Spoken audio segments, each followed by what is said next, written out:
Welcome. It's story time. Cozy up, turn down the lights, and settle into wind down. Whether it's a classic tale, a forgotten piece of history, or a lesser-known gem, you're in for a relaxing escape. So grab a blanket and let the stories take you away. Don't forget to subscribe for your next cozy adventure. Imagine, if you will, a court case, but not just any court case, one with a corpse as the defendant. No, this isn't the latest courtroom drama from Hollywood or a Halloween special. This is real history from the oh-so-appropriate year of 897. Back in the days when things were medieval and sanity was more of a suggestion than a rule, one pope thought it would be a brilliant idea to dig up his predecessor, plop him in a chair, and put him on trial. Welcome to the Cadaver Synod. Buckle up, things are about to get strange. Our story begins with Pope Formosus, a man who, like any respectable 9th century pope, tried to rule a chaotic church while avoiding assassination, exile, or both. Now, was Formosus a bit of a political schemer? Absolutely. Did he make enemies? Of course. But he wasn't much different from the average medieval pope, just trying to keep the church from becoming an open battleground.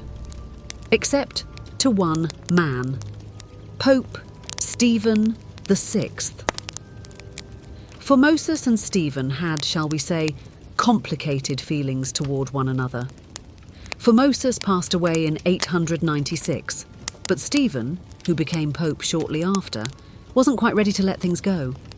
In fact, he thought the best way to settle their score was to drag Formosus back into the political arena, literally from the grave. And so, in what must have been a spectacularly poor decision, Stephen ordered Formosus's body exhumed. If you're wondering how Formosus looked after months of decomposition, well, let's just say he wasn't exactly fresh. But that didn't matter to Stephen. He wanted to put this dead man on trial, and that's exactly what he did. Formosus was dressed in full papal robes, as if that somehow made the situation less grotesque, and propped up in a chair at the Lateran Basilica. You'd think the smell alone would have made everyone rethink their choices. But no, they carried on with the farce. In what might be history's most bizarre cross-examination, Pope Stephen shouted accusations at Formosus's corpse. If you think answering tough questions is hard, imagine trying to do it without lungs. But fear not, Formosus had a defender. A deacon was appointed to answer on his behalf, turning this grim spectacle into something that felt like a puppet show gone horribly wrong. So, what heinous crimes was this dead pope charged with? Perjury, among other things, and the audacity of becoming pope when he shouldn't have. Never mind that he was already dead and, not really in a position to defend himself.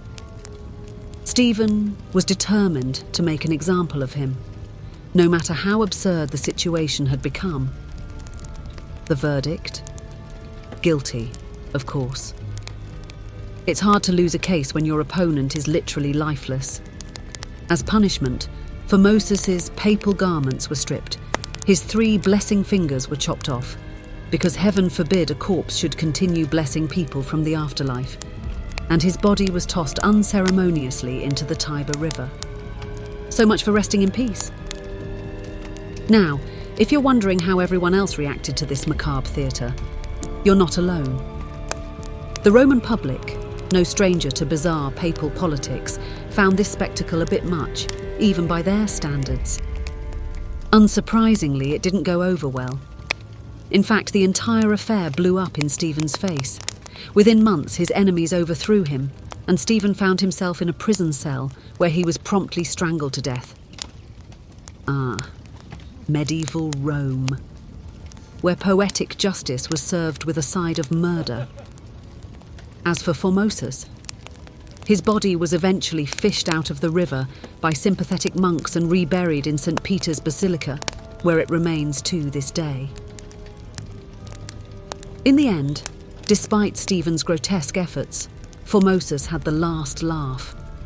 The Cadaver Synod, as this bizarre episode became known, stands as one of the strangest and most notorious moments in papal history. Future popes were quick to annul the synod's decisions, and Formosus's reputation was restored.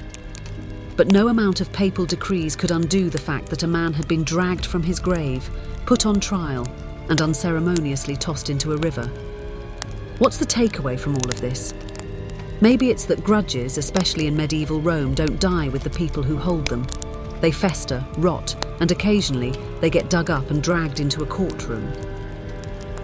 So, the next time you think about holding a grudge, remember Pope Stephen VI and Formosus, and ask yourself, is it really worth it?